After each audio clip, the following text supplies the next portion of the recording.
Whether it was Max Payne, Bioshock, Transformers, or any of these, during the 7th generation, it featured the same perks, attachments, and created class systems as this landmark title. Even the game, which famously satirized Call of Duty's contents, followed Call of Duty's contents. This is, in part, because 2007's Call of Duty 4 Modern Warfare didn't perpetuate the seemingly endless barrage of generic sci-fi and World War II shooters of the time. It was new, bold, and fresh. People flocked to it not just because of the game's quality, but because nothing else was like it on the market. Supposedly. The list of modern military shooters before November 5th, 2007 is huge. These are the ones that didn't inspire an industry, the ones whose formulas wouldn't transcend genres, the ones lost to the pages of history. And I'm going to cover them. Not all of them, for if I dedicated 1 minute to every game here, the video would be over 100 minutes long. Instead, we're going to make the most of a coincidence.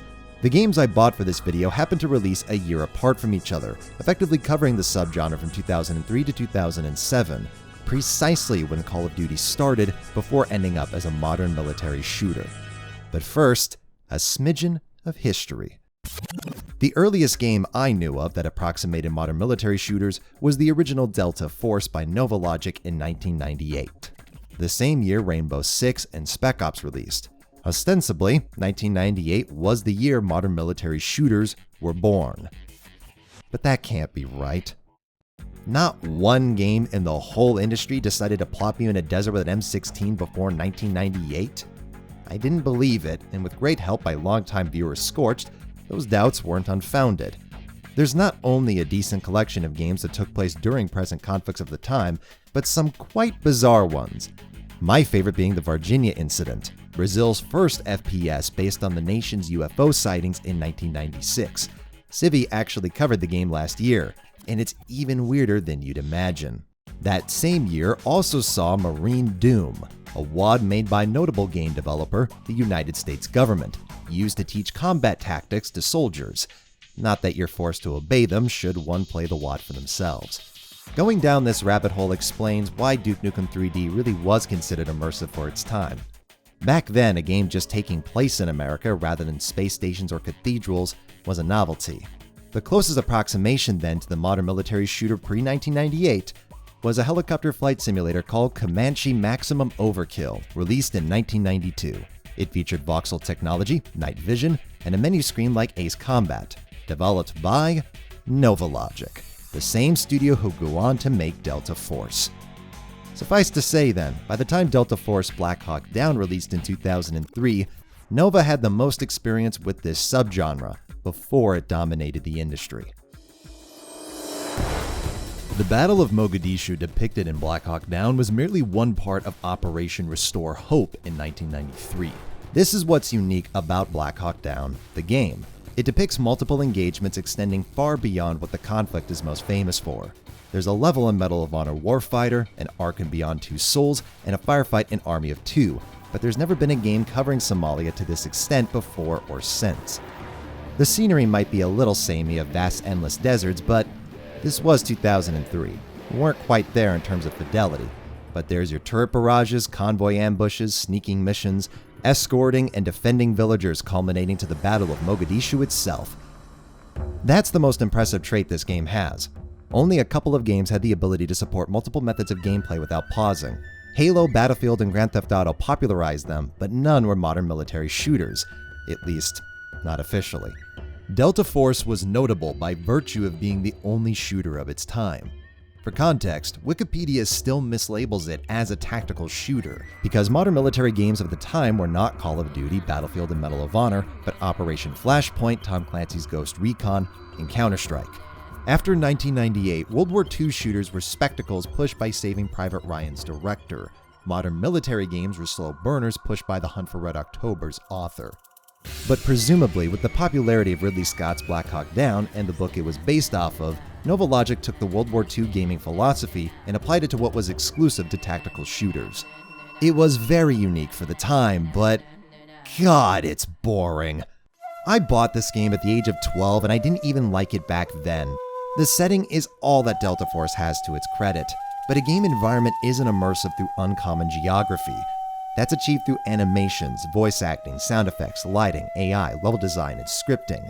And not one of those aspects is notable even by the standards of its contemporaries. These animations are weak.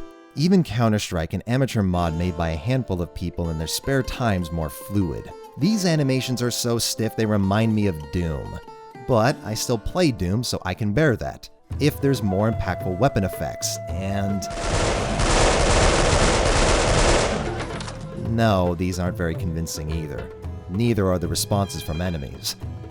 A common characteristic of military shooters is their rated teen, Delta Force Black Hawk Down included. It speaks to how publishers viewed this genre, that marketing exclusively to adults was rarely considered. Though this applies to both World War II and Modern Warfare. It was just the era. In 2003, movies were the only places for blood, gore, and language while being taken seriously. Television was still dominated by primetime TV slots, and HBO hits like The Sopranos were the exception. And of course, 2003 was the year of Mission Accomplished, when pro-militarism was at an all-time high in American media. You weren't going to get an M-rated criticism in this environment. But more to the point, teen ratings effectively barred developers from bloody impact effects, which go a long way to making first-person shooters feel visceral. Without those, sound design and animations must bear the weight. Call of Duty carried the former, and its sequel had both. Black Hawk Down doesn't in either regard. Even the combat chatter doesn't evoke an emotion. Go 3. Can you pick up Team 1? We have to go now. Command, affirmative, as long as the LZ is clear. Understood. Team 1, clear that zone of all enemies, and Goal 3 will escort you. Roger, Convoy lead. Get moving. I'll be fine. Okay, Goal 3. We'll head out before the fighting picks up again. Level design and scripting are all that's left to make this campaign notable, but Half-Life it is not. The brightest spot for me was having to navigate a minefield and alligators. It was the one time the game did something other than shoot dumb enemies responding like kids playing cops and robbers with weapons that sound like the cap guns those kids fired. The night missions don't count as variety because it's just the same gameplay. The scripting isn't powerful enough to build atmosphere or tension you'd expect from a covert operation. And because the game devoted all of its tech to large sprawling levels, it's got nothing in regards to lighting. Not at a time when dynamic shadows were still bringing systems to their knees. So you conveniently spend entire missions with night vision turned on. But hey, I'm sure that's just realism. That thing they're really concerned with. The biggest positive I'll grant Delta Force is being a linear game with flexibility of approach to objectives. It is refreshing to approach a warehouse from any angle. Though the game's firefights don't have an authentic sense of challenge, likely because the developers can't predict where the player's coming from, and the sandbox isn't reactive enough to adapt to the variability of the player. There's even squad commands, which I never noticed because there's no variety in the enemies and you're a one-man army in health. I've played worse games than this, but few that were so crushingly dull, and it's not because of its age. Because I've played Rainbow Six. The interface is like SpaceJam.com, character models are paper mache facsimiles, and it doesn't even bother with displaying your weapon on screen. But the universal rules, permanent deaths, planning stages, and realistic level design make it an enthralling and exhilarating game even to this day. Delta Force isn't boring because it's old. It's boring because there isn't an ounce of intensity in its gameplay. There's one element that might have carried this game separate from its unique setting back then: multiplayer. It's simplistic in map design, game modes, and weapons, but Novalogic released the only modern military shooter to host up to 50 players in a single match. And remarkably, this was translated directly to the original Xbox, and even the PS2 port had 32 players. The Desert Combat mod was available for Battlefield 1942 with 64 players, but again, that wasn't an official product you could buy off the shelf. Bewilderingly, it took 2 years for these console ports to release though, whereas the year before, there was another modern military shooter, also inspired by film.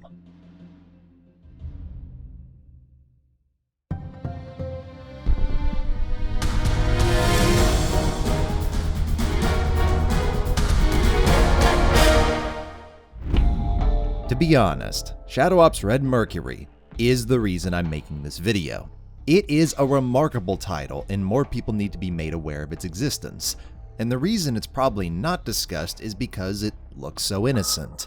It's a T-rated contemporary military shooter developed by the other experienced developer, Zombie Studios, who released Spec Ops in 1998 next to Delta Force, and continued to steep themselves in bullet casings with expansions for Spec Ops, Delta Force, and Rainbow Six Rogue Spear.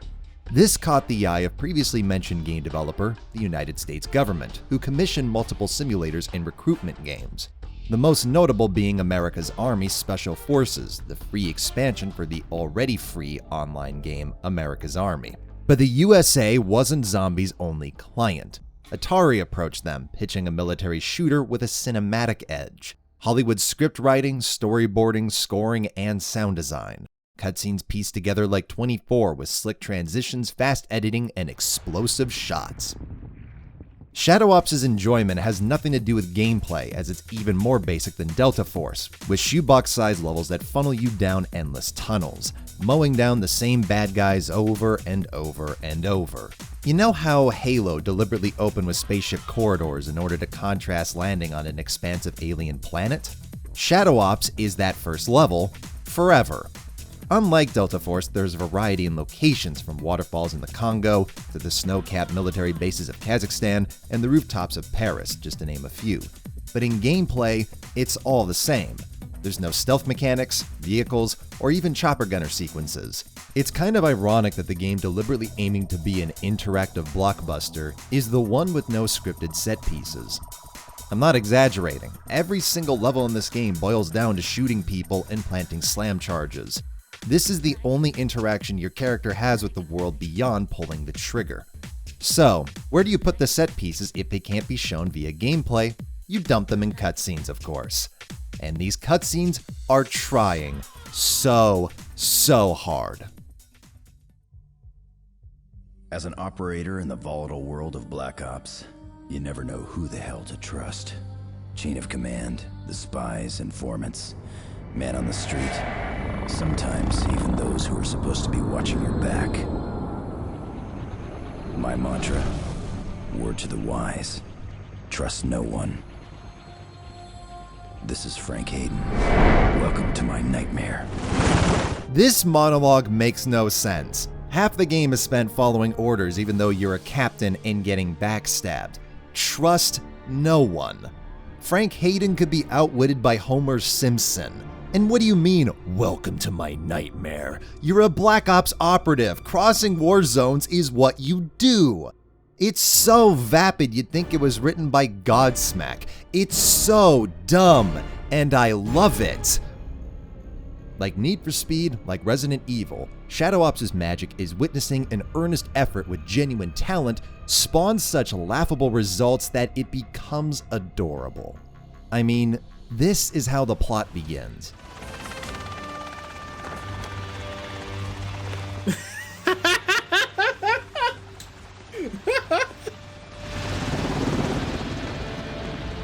Captain Frank Hayden, Kate Daniels, CIA. This is Yuri Antropov, Russian intelligence. We believe a new state-of-the-art nuke is somewhere inside the Russian frontier, and it's about to fall into the wrong hands. Now, if you'll follow me, you're on your way to Kazakhstan, where we'll brief you further. Yep, that's the entire premise. There's a bomb. Go find it.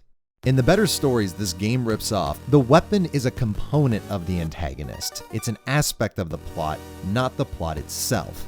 007's not just stopping GoldenEye, he's stopping a former friend that has GoldenEye. By the way, this cutscene is at the start of Mission 5. Prior to that, there's a flash forward in Syria, copying Black Hawk Down before returning 72 hours, copying Tears of the Sun. Also, take note, this is how Frank Hayden lands in Syria. It'll come up later. Padding the game with 4 missions of no plot progressions indicative of what you signed up for. The kind of game whose main villain is named Vladdy the Vicious, and he's actually a Texan. And the spy leaking information to Hayden is his ex-girlfriend. If this is starting to sound like something that belongs on Teletoon at 3 p.m., just wait until you hear how characters speak. And you let a one-armed bandit get away with both Red Mercury, boss? Son of a gun, Vladdy's setting us up. I need air transport now or this whole thing's going in the toilet. You're hunting down Russian nukes to prevent the world's leaders from being assassinated and sending their respective nations into anarchy. And everyone talks like there's a teacher off camera holding the swear jar. It's so cute. And actually, this is an element that ties back into gameplay, the presentation. Because despite the hilariously neutered dialogue, sound design is genuinely great.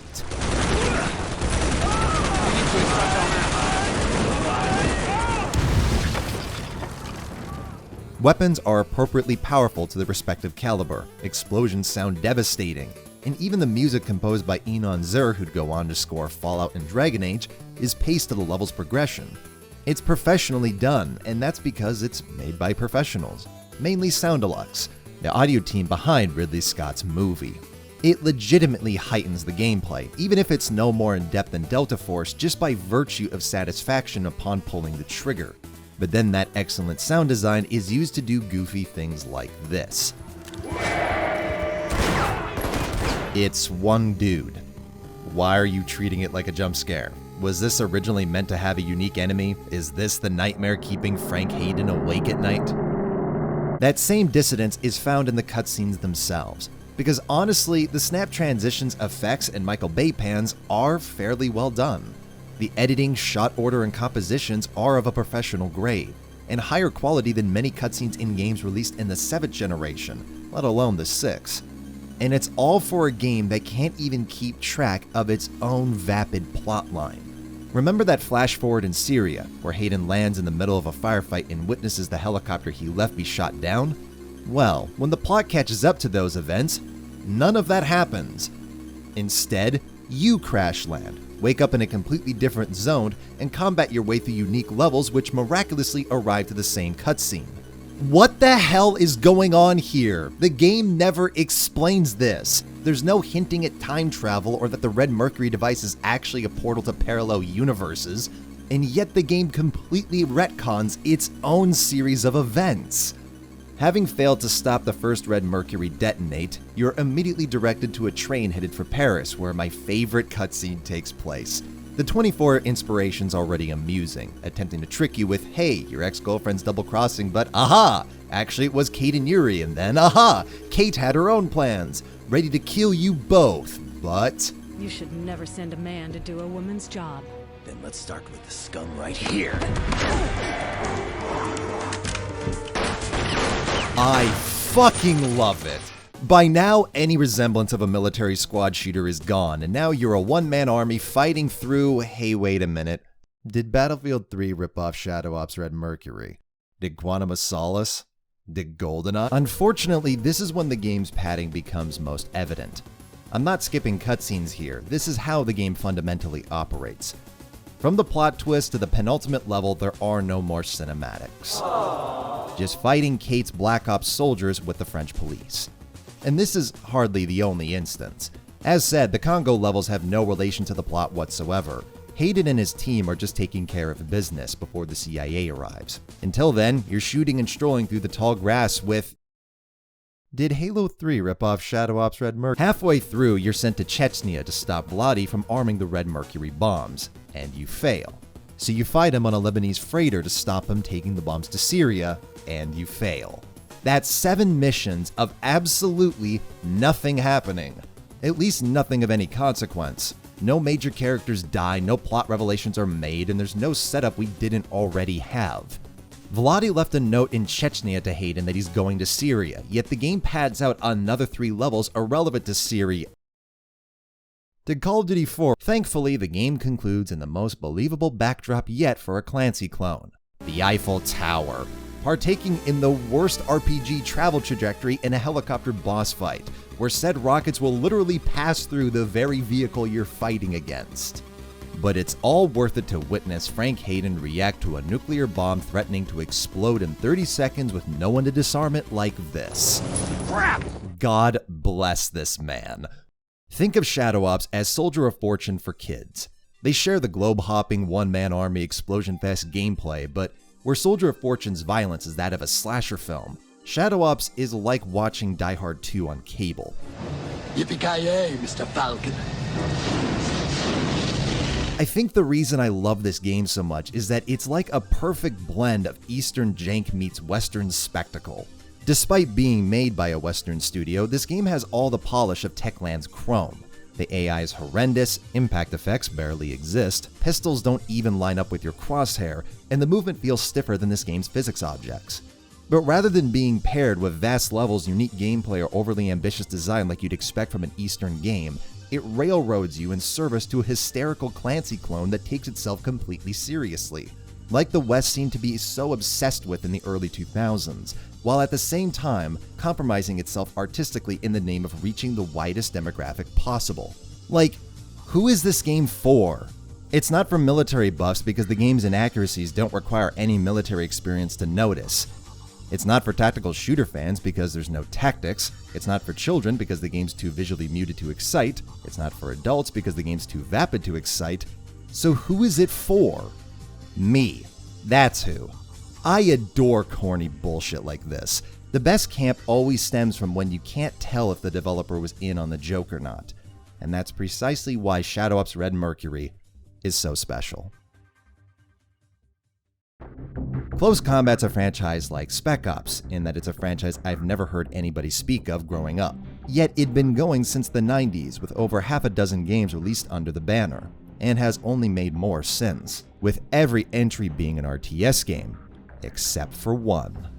First to Fight is the lone first-person shooter of the bunch, released in 2005, published by 2K and developed by Atomic Games. And if that name sounds familiar, this is why. In fact, it has the exact same sales pitch, based on a training tool developed for the United States Marines with consultation from the same Marines who'd come back from the Second Battle of Fallujah to assist on 6 days in Fallujah. It's a small world, especially First to Fights. The whole game's based upon a fictional conflict in Beirut. You're not hopping across the globe here, neither are you a lone soldier, as you'd expect from the people who go on to develop 6 days in Fallujah. First to Fight's a squad-based tactical shooter with even a tutorial upon starting the campaign. This 5-minute video tutorial gives you the basics you need to know to operate your 4-man Marine fire team. You must complete this video tutorial before you can lead your fire team. No, I don't. This is meant to be an accessible console shooter, so you're not stepping into Operation Flashpoint or America's Army here. First to Fight uses a prompt-based command system where right-clicking can call for restraining surrendered combatants, healing allies, or artillery strikes. The AI are also designed to be competent on their own. You don't need to map out all of their movements. They'll position themselves on the streets and staircases like real-world soldiers would, which is important as this game isn't a run-and-gun affair. Being based on a simulator, you go down quickly, weapons aren't pixel precise, and you face enemy squads rather than battalions.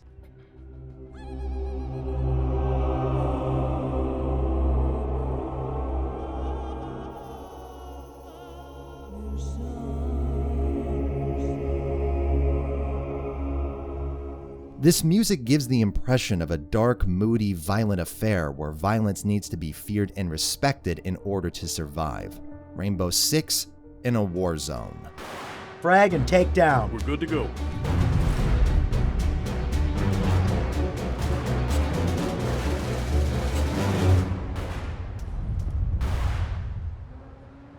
الجامعة الأمريكية تحت مراقبة. أين هم؟ Red. Secure Frag and take down. We're good to go.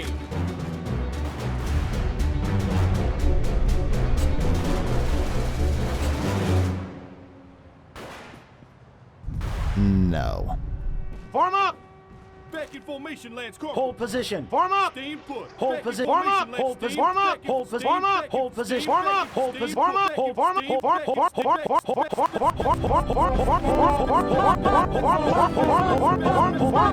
form up. In researching First to Fight, the videos condemning this game always seem to include a vocal minority of fans condemning the video.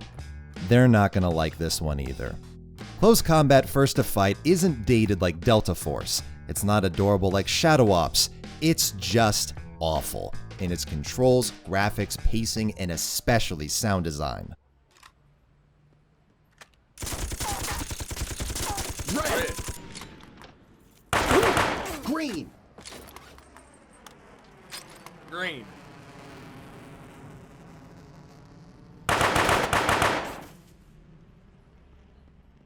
I've put more effort into voice clips for someone else's D&D campaign than this.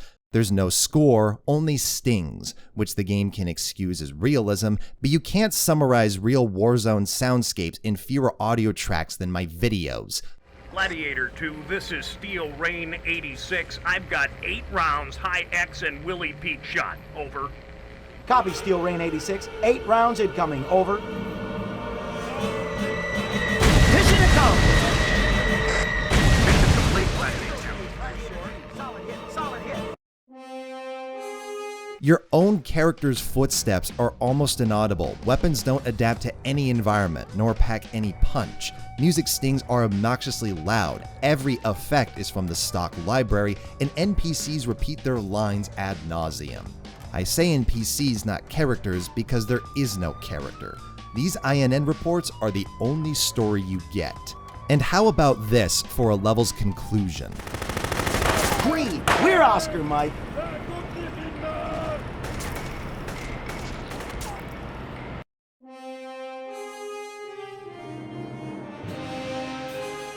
And the introduction? Gladiator 2, secure the entry to the warehouse. This doesn't play like a finished handcrafted experience, it's more like a prototype build. There's absolutely no effort in immersing the player, sonically, visually, or vocally. All in the name of being a simulator that couldn't hold a candle to simulators on the market at the time of its release. Even ones produced by the very government First to Fight boasts so much about. This isn't a 6, it's more like a 4, hell, maybe even a 3. The only thing that explains this game's slightly above average critical reception was its inclusion of being able to play every mission in 4-player co-op online, which was a novelty in 2005, especially on a console. Even big releases like Halo 2 didn't have that. But good lord, this is a game that, despite being able to run on modern machines natively, has absolutely no reason to beyond someone's morbid curiosity or personal nostalgia. And it wouldn't even be dated just by modern standards.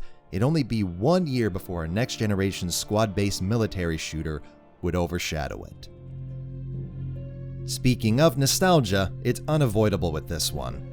Ghost Recon Advanced Warfighter was one of the earliest 360 games I played. I remember GameSpot's review, the gorgeous graphics, menu theme, but most vividly, friends and I playing split-screen co-op from morning to midnight for a week straight. Countless hours were lost to nowhere in Rocky Cove. However, because of all those sessions, I never actually completed the campaign. So despite the nostalgia, I'll be able to go into this with a perspective as fresh as everything else that's been covered so far. In fact, Advanced Warfighter is in many ways the culmination of everything that's been seen. There's the wide-open maps of Delta Force, spectacle and production value of Shadow Ops, and squad commands of First to Fight. Only it's been crafted by a far more experienced and expanded development team. Delta Force was made by roughly 100 people. Ghost Recon Advanced Warfighter was made by over 300, many of whom came from the well-received Ghost Recon II and its expansion packs.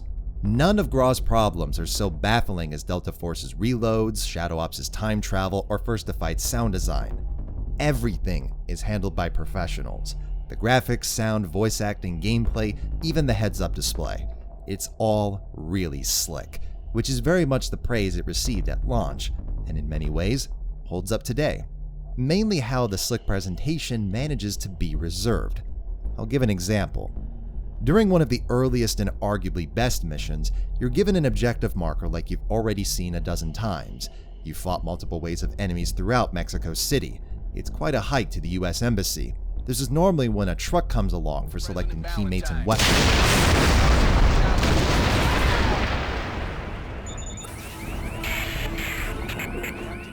I was genuinely caught off guard. And while the counterattack was unsurprising, it wasn't comforting. Mitchell, we've got friendlies on the way. Until they arrive, we need you to hold out with VIP-2.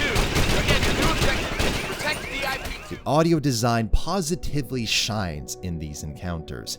Weapons are wickedly powerful, explosions test your speakers, combat dialogue via allies feels authentic, and then the music kicks in.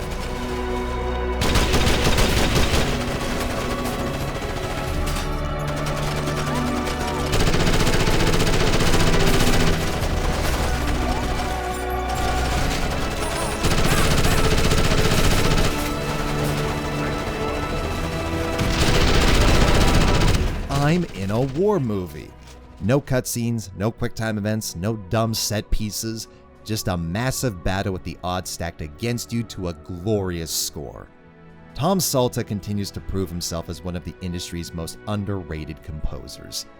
God damn, this game is great at times. During those initial hours where you're able to breathe in the environment, allowing the contrast of large-scale battles, the ability to tackle objectives in the order you decide, to have tanks and Apache helicopters expend their shells and missiles on your command. It's these things that make the dated cover system, stiff controls, and frame rate drops easier to deal with. Because there's still a unique enjoyment in a gameplay loop that's at its best when you're caught up in the theater of war. Not unlike Call of Duty 4, but with more flexibility and believability from your vulnerability. Being a captain makes up for your inability to fire with precision, take heaps of damage, or recover health exponentially. It's not a simulator, it's not even as strategic as Brothers in Arms, but it's a far cry from, well, Far Cry's influences on Ghost Recon.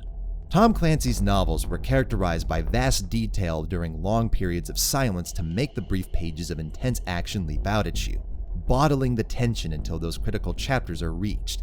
I remember there being like 10 pages in the intro to Patriot games that were just devoted to describing the gun Jack Ryan gets shot with. And many of the best games carrying the name emulate this. That's what this moment is. What's unfortunate is GRAW isn't able to maintain the momentum of its best moments. Quiet Time's repetition is part of Ghost Recon's formula, but too often the payoff just doesn't justify the amount of quiet time there's been. Escorting soldiers to their tanks isn't exciting when the manner in which those tanks are used is identical to the second mission. Spam that D-pad and watch them kill the otherwise impenetrable target. It's the same issue with the chopper gunner shootouts. Capping off a mission with one isn't exciting when identical sequences have already been used at the start of missions. I love quiet time. It's something I wish more games are more comfortable with doing. And as I get older, I seem to appreciate the silence more and more. But at the end of the day, this is an action game. So when the action's getting tamed the further you proceed, it's not very satisfying. Particularly when the weapons, teammates, and objectives rarely shake things up. Granted, missions such as Mayday, Mayday would be more fun in a game where moving and shooting's more immediate and intuitive. Captain Mitchell's inability to aim sharply or move quickly is surprisingly easy to ignore, as precision aim isn't required most of the time. The game's challenge comes more from how to position your team, calling the UAV to gather intel, or making the most of helicopter support, rather than your reflexes. When you're on your own, though, you can't ignore it. These moments are when it stops being Ghost Recon and becomes every other military shooter I've played with inferior controls. Frank Hayden is many things, but he's not slow in his movements. There's no stealth, no camouflage, no dynamic guard patrols. These solo sections are just your tedious point-and-click affair without the context or fluidity to make them enjoyable. Another thing that becomes apparent in these solo missions too is that these massive maps are still linear.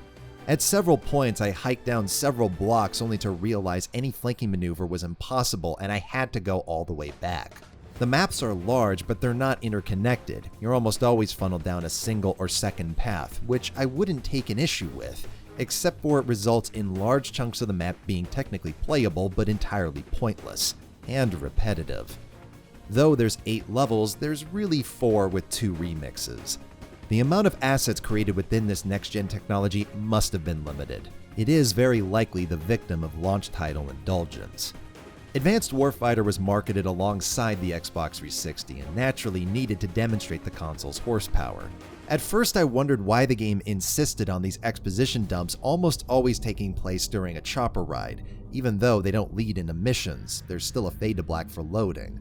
It's so useless now, but back in 2006, this draw distance wasn't possible in last generation systems, and was a breathtaking backdrop.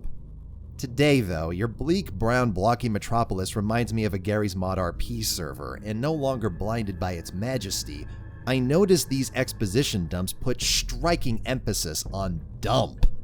It's just the same helicopter with the same animations and the same voices tuning into the same news broadcasts. The presentation subtlety isn't really a decision. It becomes apparent through the repetition of everything. The set pieces, the characters, the backdrops that Ubisoft Paris had to make do with the limited assets they had.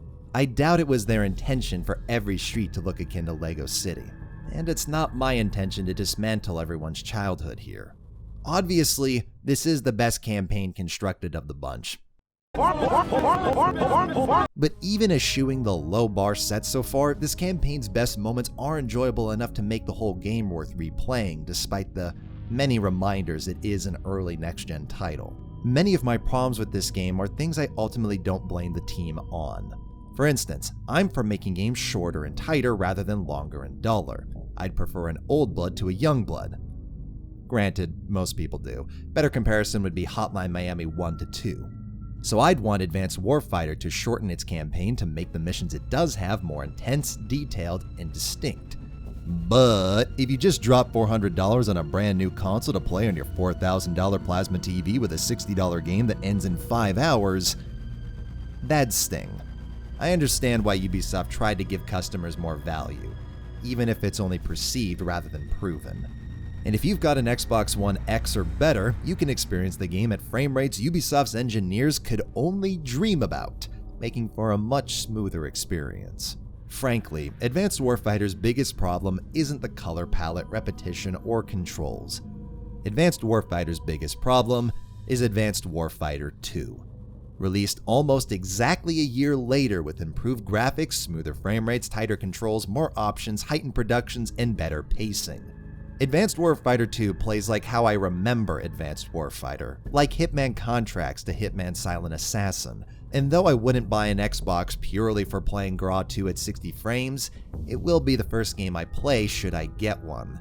It is a textbook sequel. But I didn't play GRA to show you how the sequel is better in every way. I played GRA to show you how its secret spin-off is worse in every way. America's Army True Soldiers isn't a sequel to Rise of Soldier. It's not an early version of America's Army 3 for PC, and it's not a next-gen remake of the original simulator. It's Ghost Recon Advanced Warfighter in first person. The UI, controls, loading screens, character classes, weapon icons, red markers, and even sound effects are lifted straight from Ubisoft's next-gen debut. Now, this isn't inherently a bad thing. In fact, one of my favorite games recently released is Rounds by Landfall, a company who've specialized in reusing their graphics, physics, and sounds to create all new gameplay experiences. True Soldiers being an asset flip isn't why this game is one of the most egregiously cynical I've ever experienced.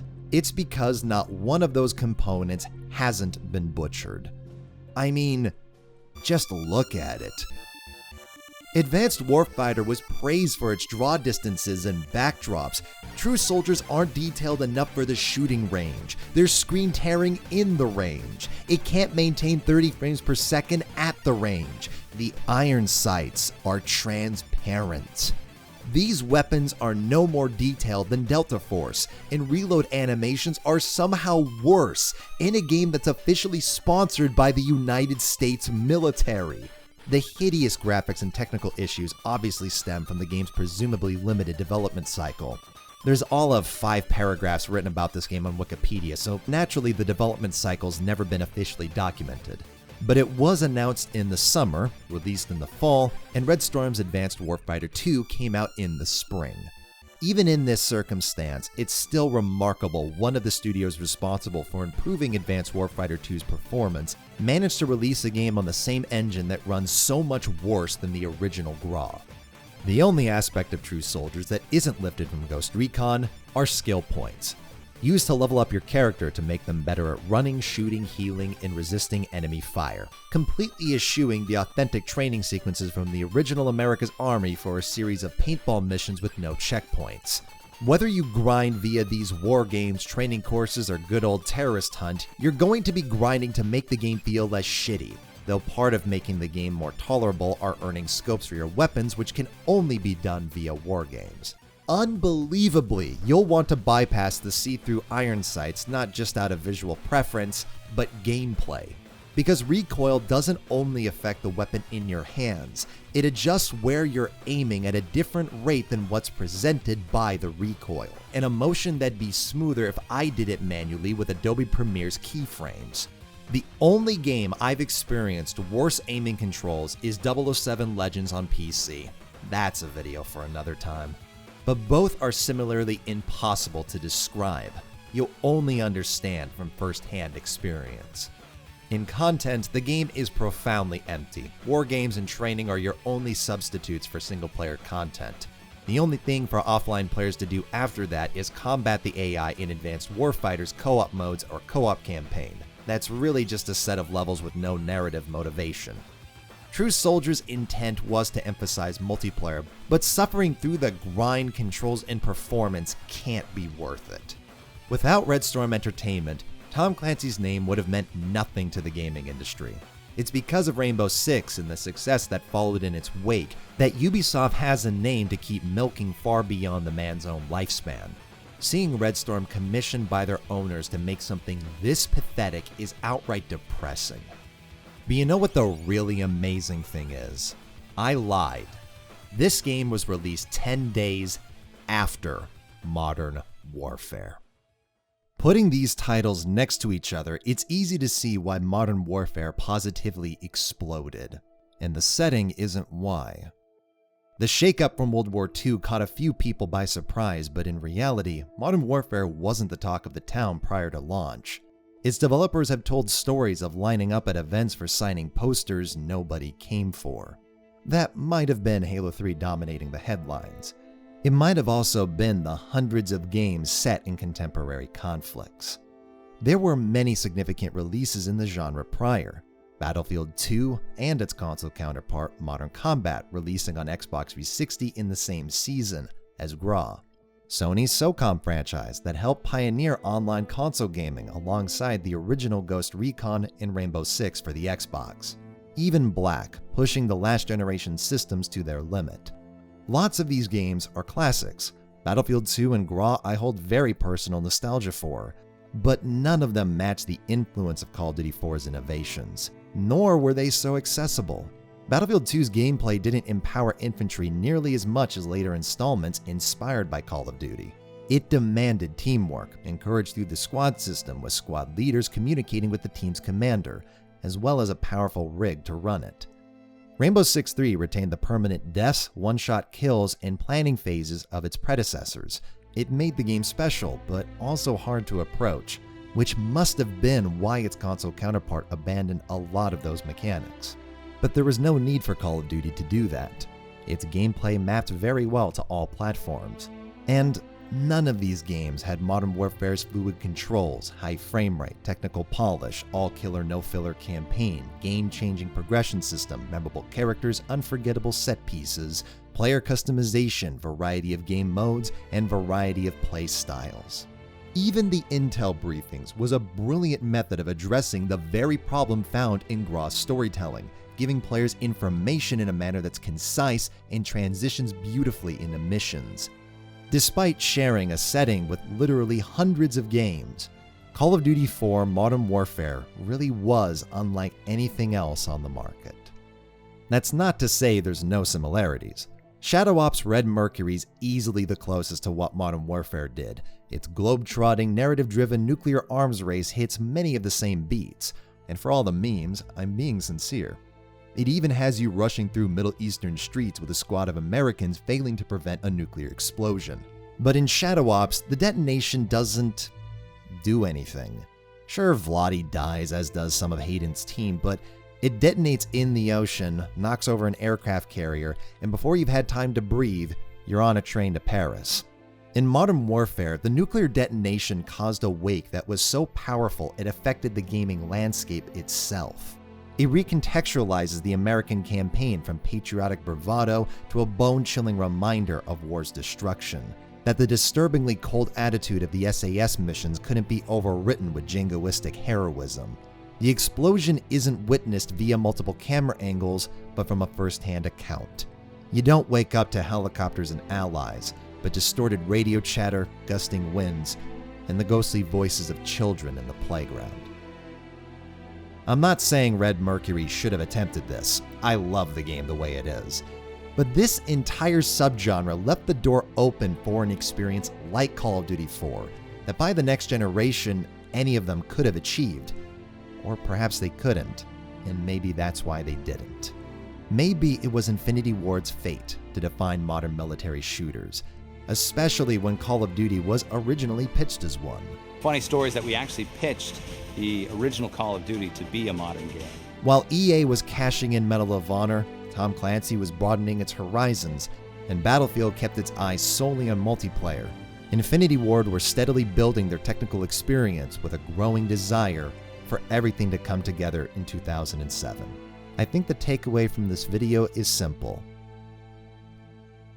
Play Shadow Ops Red Mercury.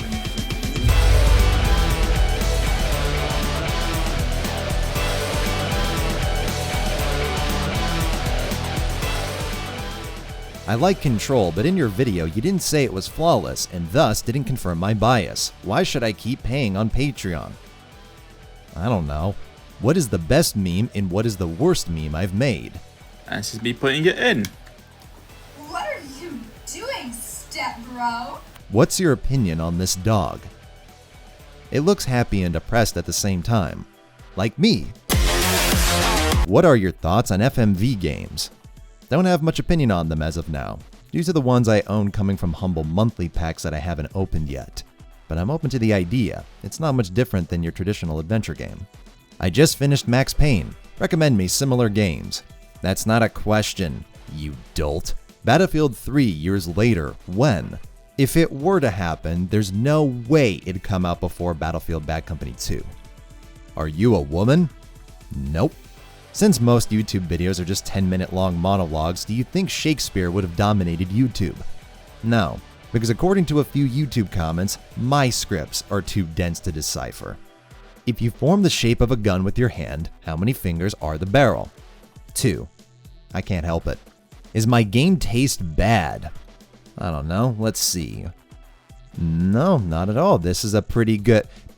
Never mind. If GTA 6 is being worked on, should they keep the idea of playing as 3 different main characters or focus on one? I hope it's not a mechanic that's here to stay. It's been 15 years since Battlefield 2's hot swap feature, so switching between 3 characters when you're told to isn't that exciting to me. Personally, I'd be interested in a GTA game that eschews its open world acting like a massive pause screen for the story. Something I've rarely felt in a GTA game is the desire to replay it, so having a story where time actually matters according to what you do, I'd be interested in. Picture that when Mike was kidnapped, you actually do have a set amount of time to go get him, rather than just dicking around in the world until you continue the story.